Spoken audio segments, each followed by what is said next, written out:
É isso aí, pessoal. Vamos lá. Mais um vídeo aqui para o canal. Vamos trazer mais um fundo imobiliário. Vamos falar do IRDM11. Esse fundo que eu sei que muita gente gosta. É um fundo que também está aí na berlinda nas últimas semanas por causa de toda essa movimentação do Gramado Parks. Tá? Um fundo que caiu consideravelmente. Menos do que HCTR, DEVA11, VSLH, mas ainda assim um fundo que veio nessa onda também de queda por causa do Gramado Parks. E aí, no vídeo de hoje, nós vamos fazer aquele comentário maroto sobre o relatório gerencial, o último que saiu agora no dia 20 de abril, referente a março. Beleza? Bom, mas antes da gente seguir aqui, quero pedir para você dar aquela força marota, se inscreve aqui no meu canal, deixa o teu like, porque você fazendo isso, o YouTube vai entender que o meu conteúdo é relevante e que precisa chegar aí a mais e mais pessoas. E também, se você não quiser perder nada do que eu lançar, já clica no sininho, ativa as notificações, porque toda vez que eu liberar um conteúdo novo, o YouTube ele vai te avisar onde quer que você esteja. Beleza? Bom, deixou o like, clicou no sininho, se inscreveu aí. Então vamos lá, vamos comentar aí sobre o IRDM11. Então, estou gravando aqui na noite do dia 24 de abril. Então, IRDM aqui fechou em 78,16, um dividend yield aqui de 16%. Então, como eu falei, né, o fundo veio de uma sequência de queda considerável. Deixa eu colocar aqui a cotação dos últimos 6 meses. Então, a gente consegue ver que, né, 6 meses atrás a gente estava na casa de R$100 e hoje a gente está batendo 78. Então, como o preço da cota diminuiu, é natural que o dividend yield suba. Então, aqui a gente já deixa aquele reforço de cuidado se você só olha dividend yield. Dividend yield alto não significa fundo de qualidade. Quando o fundo desvaloriza, a primeira coisa que acontece é o dividend yield subir, porque eles são inversamente proporcionais. Se a cota diminui, o dividend yield sobe. Se a cota sobe, o dividend yield cai. Então, cuidado com essa análise simplista de olhar só o dividend yield. Então, a gente tem um dividend yield aqui de 16%, PVP de 0,87, como eu falei, o IRDM ele veio numa toada de queda, só que numa queda menos expressiva em relação a HCTR, a DEVA11, que estavam mais posicionados, que estão mais posicionados ali no Gramado Parks, beleza? Então, a gente teve uma queda, a gente está tendo um cenário de queda no IRDM, porém, um cenário numa extensão menor. Não à toa o PVP dele aqui está 0,87, um patrimônio bilionário superior a 3 bilhões de reais, uma liquidez considerável aqui, acima de 7 milhões, então realmente um risco de liquidez muito baixo, e uma base de cotistas aqui superior a 280 mil. Então, estou fazendo aqui a primeira batida de acordo com os critérios do método FQ, então podemos ver que o IRDM11 ele passa em todos os critérios do meu método de seleção, que é o método FQ. Beleza? Apesar dele ter tido uma queda, não foi uma queda tão expressiva como no HCTR, no DEVA, no VSLH, e aí o PVP dele está 0,87. Beleza? Então, de fato, ele está sendo negociado com desconto no mercado. E uma liquidez aqui excelente, uma boa base de cotistas, então o risco de liquidez é realmente bem baixo. Bom, vamos lá. Então, vamos partir agora para o relatório gerencial, tá? Então, estou trazendo o relatório de março aqui. E aí a gente já tem aqui na primeira página comentário mensal, né? Não tinha como ser diferente. Então, o fundo aqui falando, né, sobre o Gramado Parks, né, o evento que teve a maior repercussão e merece destaque foi o não pagamento das parcelas dos ativos relacionados ao grupo Gramado Parks. Beleza? Então, aqui a gente tem a relação dos CRIs aqui que foram impactados, beleza?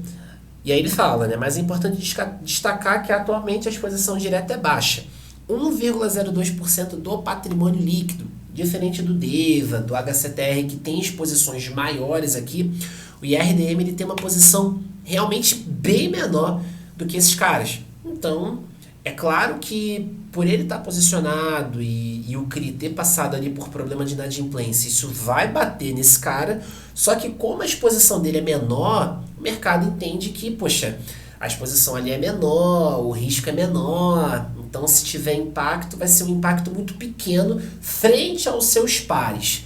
E aí, isso acaba sendo refletido numa desvalorização mais suave do que se a gente compara com HCTR, DEVA e VSLH, por exemplo. Beleza?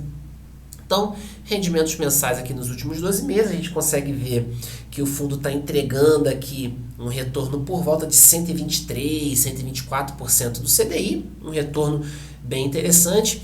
O IRDM ele é um fundo middle risk, então ele monta uma carteira de risco moderado de crédito, existem posições mais arriscadas e posições mais conservadoras que vão se balancear para que o fundo tenha ali um risco mediano, tá? Vou avançar aqui para o final só para trazer o objetivo do fundo.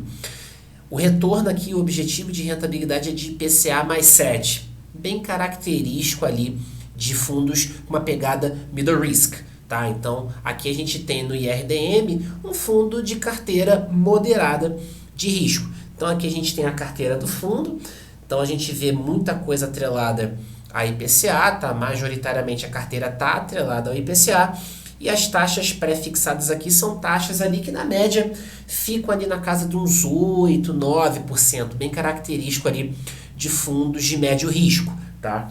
Então, continuação na carteira de CRI, tá? E o fundo também tem posições em fundos imobiliários, tá? Então o IRDM ele tem cerca de 20% da carteira em fundos imobiliários, ele deixa essa grana para caixa, deixa essa grana ali para aproveitar oportunidades, tá? E ele também faz uma exposiçãozinha ali num risco maior aqui nessas posições, tá? Então a gente vê que tem o RBHY, que é o high yield aqui da Rio Bravo, a gente tem o DEVA 11, né? Então a gente tem aqui, ó, percentual de patrimônio. O IRDM tem vindo até numa movimentação de vender um pouco dessas posições.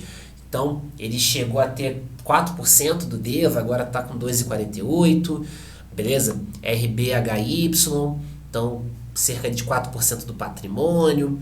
Então, a gente tem, ó, TORD 11, por exemplo, né, onde a gente tem uma posição aqui menos de 1% do patrimônio. Então, aqui na carteira de fundo, o IRDM monta ali também posições mais arriscadas, tá? E daí ele coloca a grana em caixa, essa grana em fundos imobiliários é uma grana de caixa, é uma grana para oportunidades, beleza? Então a gente tem aqui a carteira de fundos imobiliários do IRDM, e aí a gente tem, deixa eu diminuir um pouco o zoom aqui, a gente tem a distribuição por ativos. Então majoritariamente é um fundo que investe em papel, 69% da carteira é papel, 20% ali está em fundo imobiliário, tem uma graninha ali em caixa, e tem uma outra parcelazinha em fundo de renda fixa, beleza?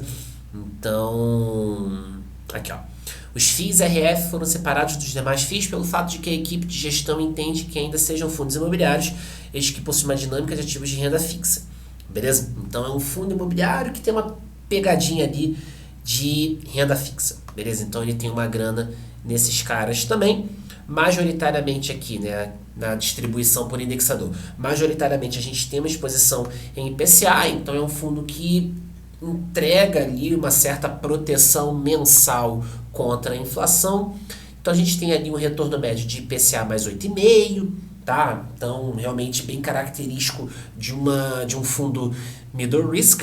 Tem ali 20% exposto em fundo imobiliário, CDI mais 5,3, 10% da carteira, então bem característico também de fundo médio risco, um CDI ali 99%, 5% da carteira, né, que são os fundos imobiliários de renda fixa, tem uma graninha exposta aqui em pré-fixado, IGPM, GPDI e NPC, tá? Mas majoritariamente a gente tem exposição ali em IPCA, então a gente tem um fundo de médio risco, mais exposição em IPCA, então isso acaba trazendo uma proteção ali mensal. Vamos lembrar que quando a gente tem fundos de papel que estão atrelados ao IPCA, uma parte dos dividendos que eles pagam é referente à correção monetária, beleza? E essa correção monetária é onde entra ali a inflação do mês anterior, de 2 meses antes.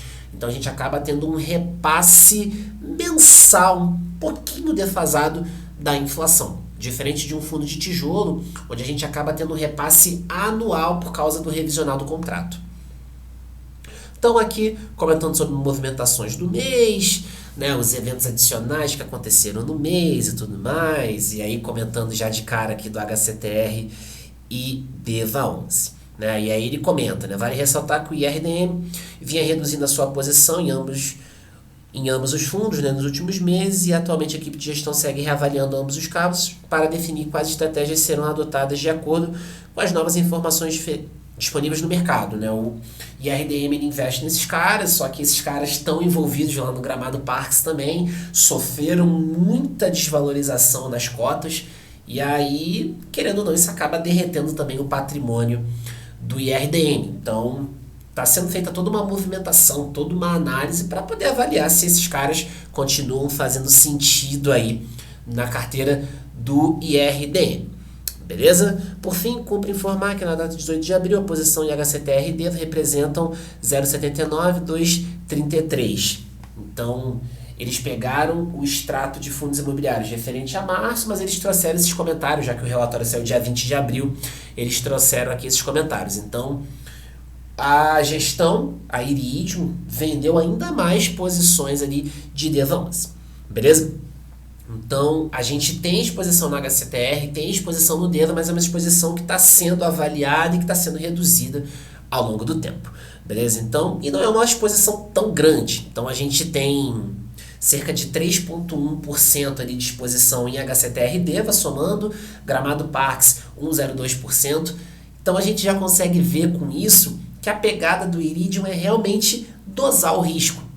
Então a ideia é realmente trazer um risco moderado. Eu tive a oportunidade de visitar o escritório da Iridium aqui na Faria Lima, conversei com um dos profissionais lá da gestão e realmente a ideia é, cara, a gente não quer correr risco com esse cara, a gente quer entregar resultado consistente, resultado sólido, a gente não quer ter dor de cabeça.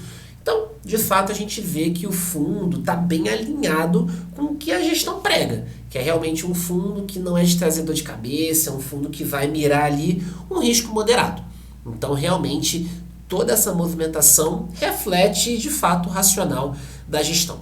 Demonstração de resultado mensal, um pouquinho ali da estratégia da gestão, beleza? E comentando sobre a equipe e outros fundos da casa, beleza? Bom, esse é o IRDM, então a ideia aqui, como a gente já tem feito aqui em outros vídeos, a ideia é trazer um videozinho curto, explicando ali os principais pontos do relatório gerencial, e eu espero que você tenha gostado, espero que tenha ficado claro, mas antes de me despedir, eu quero fazer aqui 2 comentários.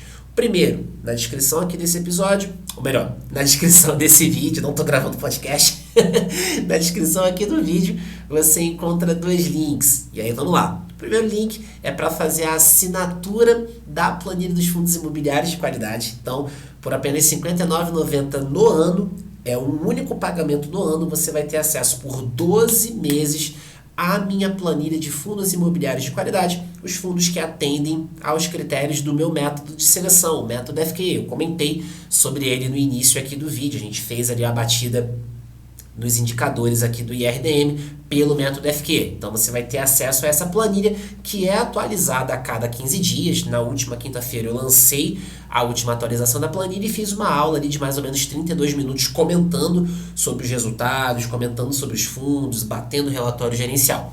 E o segundo link que você vai ter aí na descrição aqui do vídeo é o formulário de aplicação da minha mentoria individual. Então, se você deseja ter um acompanhamento individual da sua carteira de investimentos, eu vou deixar o link aqui para o formulário de aplicação. Preencha, eu vou avaliar a sua aplicação, fique tranquilo, a aplicação ela é gratuita, tá? Então você não vai ter nenhuma cobrança para preencher o formulário de aplicação, você vai preencher, eu vou avaliar a sua inscrição. Se você tiver o perfil da mentoria, nós vamos fazer uma reunião estratégica para a gente poder conversar, para a gente poder alinhar os interesses e definir como que a sua mentoria vai acontecer, beleza? Como que vai ser o teu processo de acompanhamento, o teu processo de mentoria. Show? Bom, era isso. Muito obrigado pela sua atenção. Nos vemos aí num próximo vídeo. Forte abraço!